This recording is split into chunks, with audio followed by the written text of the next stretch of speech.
गुरु दीक्षिणा। एक बार एक शिष्य ने विनम्रतापूर्वक अपने गुरु जी से पूछा, गुरु जी, कुछ लोग कहते हैं कि जीवन एक संघर्ष है, कुछ अन्य कहते हैं कि जीवन एक खेल है और कुछ जीवन को एक उत्सव की संज्ञा देते हैं। इनमें कौन सही है? गुरु जी ने तत्काल बड़े ही धैर्यपूर्वक उत्तर दिया, पुत्र, जिन्हें गुरु नहीं मिला उनके लिए जीवन एक संघर्ष है, जिन्हें गुरु मिल गया उनका जीवन एक खेल है, और जो गुरु द्वारा बताए गए मार्ग पर चलने लगते हैं मात्र वे ही जीवन को एक उत्सव का नाम देने का साहस जुटा पाते हैं। यह उत्तर सुनने के बाद भी शिष्य पूरी तरह संतुष्ट न था। गुरु जी को इसका आभास हो गया। वे कहने लगे, लो, तुम्हें इसी संदर्भ में एक कहानी सुनाता हूँ। ध्यान से सुनोगे तो स्वयं ही अपने प्रश्न का उत्तर पा सकोगे। उन्होंने जो कहानी सुनाई वो है इस प्रकार थी। एक बार की बात है कि किसी गुरुकुल में 3 शिष्यों ने अपना अध्ययन संपूर्ण करने पर अपने गुरुजी से यह बताने के लिए विनती की कि उन्हें गुरु दीक्षिणा में उनसे क्या चाहिए। गुरुजी पहले तो मंद मंद मुस्कुराए और फिर बड़े स्नेहपूर्वक कहने लगे, मुझे तुमसे गुरु दीक्षिणा में एक थैला भर के सूखी पत्तियां चाहिए, ला सकोगे? वे तीनों मन ही मन बहुत प्रसन्न हुए, क्योंकि उन्हें लगा कि वे बड़ी आसानी से अपने गुरुजी की इच्छा पूरी कर सकेंगे। सूखी पत्तियां तो जंगल में सर्वत्र बिखरी ही रहती है। वे उत्साहपूर्वक एक ही स्वर में बोले, जी गुरुजी, जैसी आपकी आज्ञा। अब तीनों शिष्य चलते चलते एक समीप जंगल में जा पहुँचे, लेकिन यह देखकर कि वहाँ तो सूखी पत्तियाँ केवल मुट्ठी भर ही थी, उनके आश्चर्य का ठिकाना न रहा। वे सोच में पड़ गए, आखिर जंगल में कौन सूखी पत्तियाँ उठा कर ले गया होगा। इतने में उन्हें दूर से आता हुआ कोई किसान दिखाई दिया।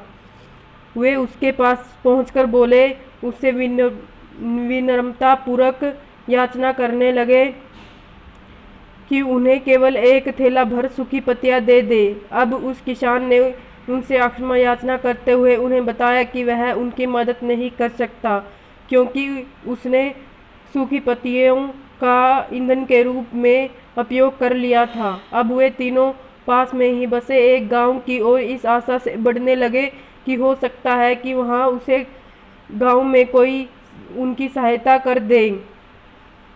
वहां पहुंचकर उन्होंने एक व्यापारी को देखा और बड़ी उम्मीद से उससे एक थैला भर सूखी पत्तियां देने को कहा।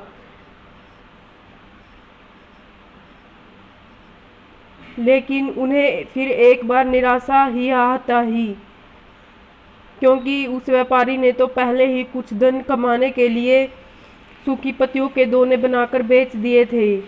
इसीलिए उस व्यापारी ने उदारता दिखाते हुए उन्हें एक बूढ़ी माँ के पता बताया जो सूखी पत्तियाँ एकत्रित करती थी। पर भाग्य ने भी उनका साथ नहीं दिया, क्योंकि वह बूढ़ी माँ तो उन पत्तियों को अलग अलग करके कई प्रकार की औषधियाँ बनाया करती थी। अब निराश होकर तीनों खाली हाथ गुरुकुल लौट गए। गुरुजी ने उन्हें देखते ही स्नेहपूर्वक पूछा, पुत्रों, ले आए गुरु दीक्षिणा? तीनों ने सर झुका लिया। गुरुजी के दोबारा पूछने जाने पर उनमें से एक शिष्य कहने लगा, गुरुदेव, हम आपकी इच्छा पूरी नहीं कर पाए। हमने सोचा था कि सूखी पत्तियां तो जंगल में सर्वत्र बिखरी ही रहती होंगी, लेकिन बड़े ही आश्चर्य की बात है, लोग उनका भी कितनी तरह से उपयोग करते हैं। गुरुजी फिर पहले की तरह मुस्कुराते हुए प्रेम पूर्वक बोले, निराश क्यों होते हैं, प्रसन्न हो जाओ। यही ज्ञान है, सूखी पत्तियां भी व्यर्थ नहीं हुआ करती, बल्कि उनके भी अनेक उपयोग हुआ करते हैं। मुझे गुरु दीक्षिणा के रूप में दे दो। तीनों शिष्य गुरु जी को प्रणाम करके खुशी खुशी अपने घर की ओर चल पड़े। वह शिष्य जो गुरु जी की कहानी एकाग्रचित होकर सुन रहा था, अचानक बड़े उत्साह से बोला, गुरुजी, अब मुझे अच्छी तरह ज्ञात हो गया कि आप क्या कहना चाहते हैं। आपका संकेत इस ओर है न कि सर्वत्र सुलभ सूखी पत्तियां निरर्थक और बेकार नहीं होती, तो फिर हम कैसे किसी वस्तु या व्यक्ति को छोटा व महत्वहीन मानकर उसका तिरस्कार कर सकते हैं। चींटी से लेकर हाथी तक, सुई से लेकर तलवार तक, सभी का अपना अपना महत्व होता है। गुरुजी तुरंत ही बोले, हाँ पुत्र, मेरे कहने का यही तात्पर्य है।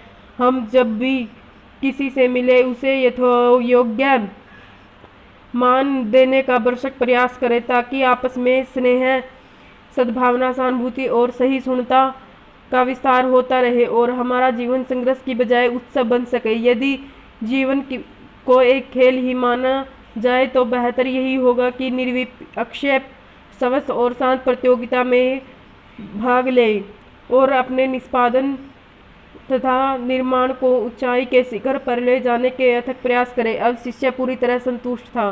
अंततः मैं यही कहना चाहती हूँ कि यदि हमारा मन, वचन और कर्म इन तीनों स्तरों पर ही इस कहानी का मूल्यांकन करे तो भी यह कहानी खरी ही उतरेगी।